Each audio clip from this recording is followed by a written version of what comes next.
Hello everyone, welcome to Geeta's classes. Today we are going to discuss about the course Discrete Mathematics MA 8351 under this Unit 3 Graphs.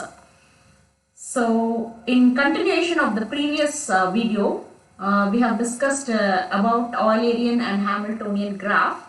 Here this is the theorem in Eulerian graph. Okay, let us see the statement of the theorem. A connected graph G is Eulerian if and only if every vertex of G is of even degree. Okay, so we are going to say a graph is Eulerian if and only if every vertex of G is even degree. You have to prove both the ways. Okay, taking G as Eulerian, you have to prove the vertexes of even degree, and taking the vertexes of even degree, we are going to prove the graph is Eulerian. In both the ways we are going to prove, because it is an if and only if condition. Okay, so let us see the proof of the theorem.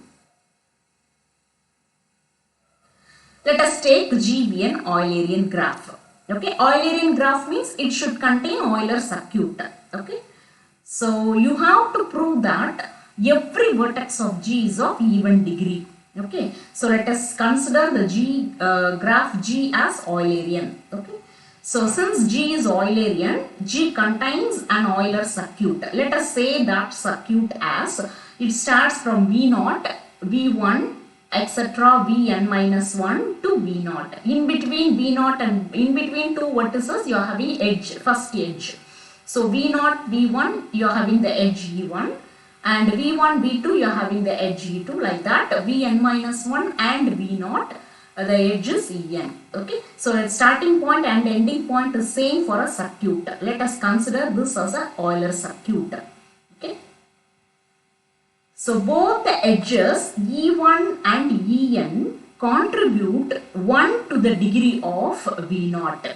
Okay, so E1 is contributing 1 and En is also contributing 1. So degree of V0 is at least 2. Okay, so one is from V1, E1 and another one is from En. So 2, the degree of V0 is 2. 2 is an even number. Okay, here one edge enters a vertex and another edge leaves the vertex. At V0, if you take at the point V0, at the vertex V0, one is entering into the vertex and another one is leaving the vertex. Okay, so both is contributing 2 to the degree of the vertex. Okay, so even though it is entering or leaving, it's contributing 2 to the degree of the vertex. Okay, this is true for all the vertices. Okay, and so each vertex is of degree 2, and degree 2 is an even integer. So hence every vertex is of even degree. So we have proved the first part. Let us see the converse part now. Okay, conversely, let G be a graph and all its vertices are of even degree. Let us take the vertices are of even degree. Now we are going to prove that G is Eulerian. Okay, Eulerian means it should contain Euler circuit. Okay, so we are going to see that. We construct an Euler circuit and prove. Okay, so let V be a vertex in G. Beginning with V, form a circuit. Let us form this circuit. Okay, starting from V and ending at V also. Okay, so here the circuit we are naming as C. V, V1, V2, the vertices are V1, V2, etc. It ends with V. Okay, so let us consider this circuit. Right? This is possible because every vertex is of even degree. So we have taken the assumption, that is the assumption we have taken every vertex is of even degree. So that is the given part. Okay, so we have taken every vertices are of even degree. That is the given part we have taken, right? So we can leave a vertex if you leave a one vertex, but that should not be equal to V, because V is the common vertex. Okay, so we are not supposed to leave V. Some other vertex you can leave. Okay, along an edge not used to enter it. Okay, so we are leaving a vertex. This tracing clearly stops only at the vertex V. If you leave one vertex, it will starting and ending at V. So it stops only at the vertex V, because B is also of even degree. Already we have seen the vertex B is a even degree vertex. Okay. And we started from B. So we have started from B and it is stopping at B. So B is of even degree, right? Thus we get a circuit or cycle. So there should be a circuit. So starting and ending point is same, means it should be a circuit or a cycle. Okay. So let us take that circuit as capital C. Okay.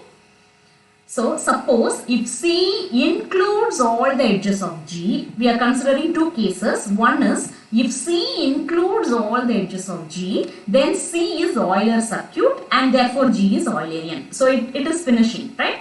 So if C contains all the edges of G, if it covers all the edges of G, then we can say C is an Euler circuit. It is a closed figure, it is an Euler circuit, and we can say if there is an Euler circuit, we can say G is Eulerian. So first case is over.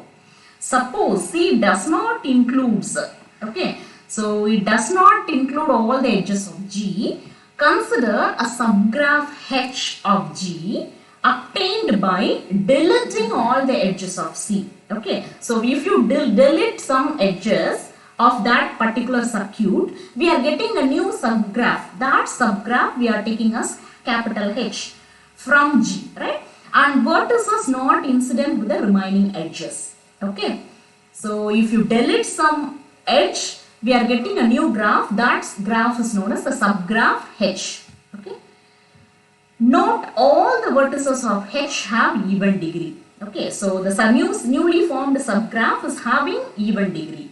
Since G is connected, this subgraph and the original cycle circuit H and C must have a common vertex. Okay, so this newly formed subgraph and the already existing circuit both having a common vertex U. Okay. So beginning with U, you construct a circuit for H. Okay, so we are going to construct a circuit for H. So that circuit you name it as C1. Okay, we are going to construct a circuit. That circuit you name it as C1 for H. Now combine C and C1. So already one circuit is there. Now we are framing another circuit for the newly formed subgraph. Okay. So you name that as C1. So we are going to combine C and C1, and if you combine both, it forms a larger circuit. Okay. To form a larger circuit, that is C2. Okay. If this C2 is a closed figure, if it is Eulerian, it contains all the edges of G. Okay. So if it is Eulerian, if it contains all the edges of G, so then we can say the entire graph is Eulerian. Okay, so this newly formed C2 containing all the edges of G means we can clearly say it is a closed figure, it is an Eulerian circuit. We can say G is Eulerian. Okay.